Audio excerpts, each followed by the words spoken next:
Hello, today I'm using Google Sheets to create a lesson along with ways to differentiate the lesson. So I'm going to go through it's kind of like a PowerPoint, and then I'll go back at the very end and explain in detail other ways that you could differentiate for your students to the needs that they have.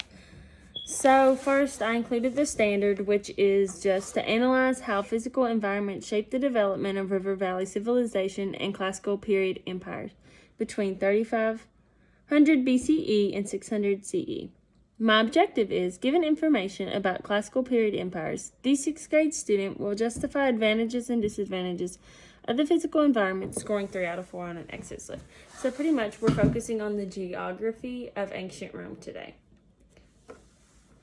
In my slides, I included visuals, and the reason that I did that was it will differentiate by providing the following visuals, and it can help students who struggle with reading, and it can also really help those that are ELL students that do not speak language or English as their first language and need additional assistance. So like pictures and visuals can help that. So the first visual I put on here was the 7 hills of ancient Rome. So I included each hill along, this is the river, but we're not looking at that right now. But here's each hill and kind of just a visual of where they were on the map of the ancient Rome. And then we move on to the river, which was known as the Tiber River, and it runs through Rome, as you can see, and later on we'll talk about the benefits of the river and the benefits of the hills. And one other visual I included was examples of the clothing that they wore in ancient Rome. So this right here these are men, and they wear togas. And then these are women, and they wear something called stolas, which they're both kind of just like robes, I think. That's what I would compare them to. And then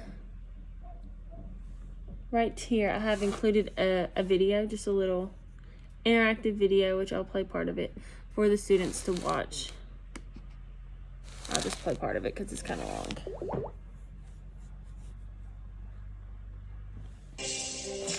This video is sponsored by earnwithbooks.com.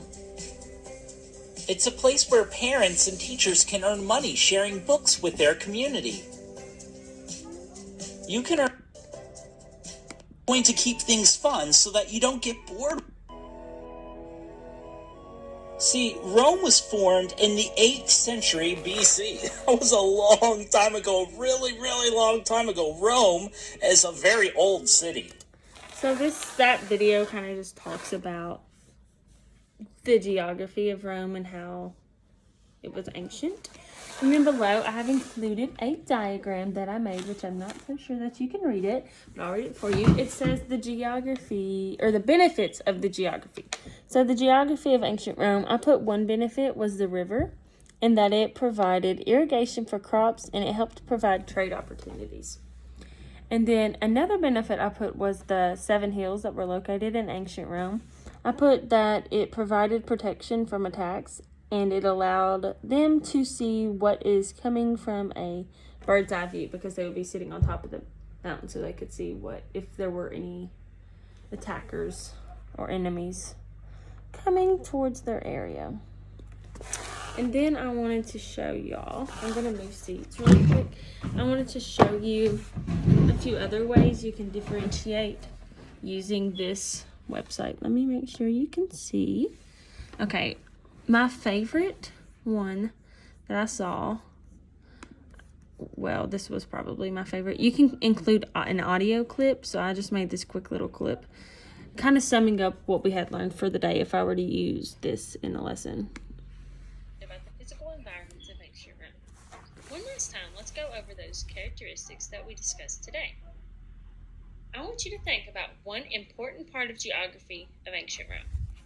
So I kind of just ended on with thoughts that was using my audio, and I feel like really in this time, this could be beneficial to teachers that are not in the classroom due to the quarantine, and that way teachers or students could still hear your voice if you were to include this into your clip.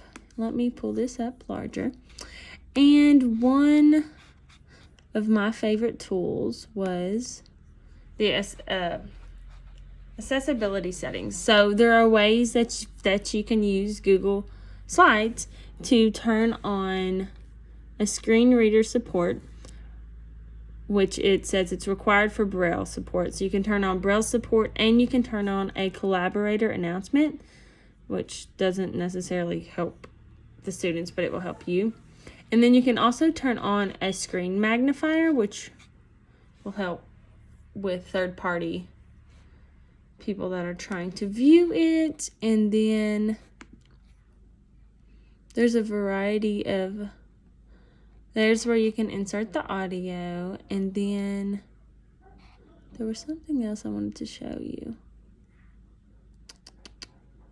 Oh, voice type. So right here, where did it go?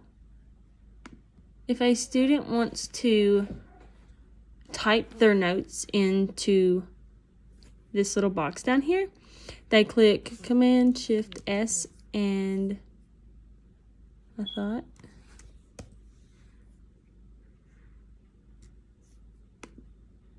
and they're able to click this little speaker button. And if you can tell right here, it will write everything I say. So this could help for those students that struggle with writing, and they would be able to get their notes down that they needed to get down for the day. So that is all for Google. I think it's Google Slides. That is all for that. I feel like this website could help any teacher, and it also allows for them to differentiate two students that need additional help. So thank you. Goodbye.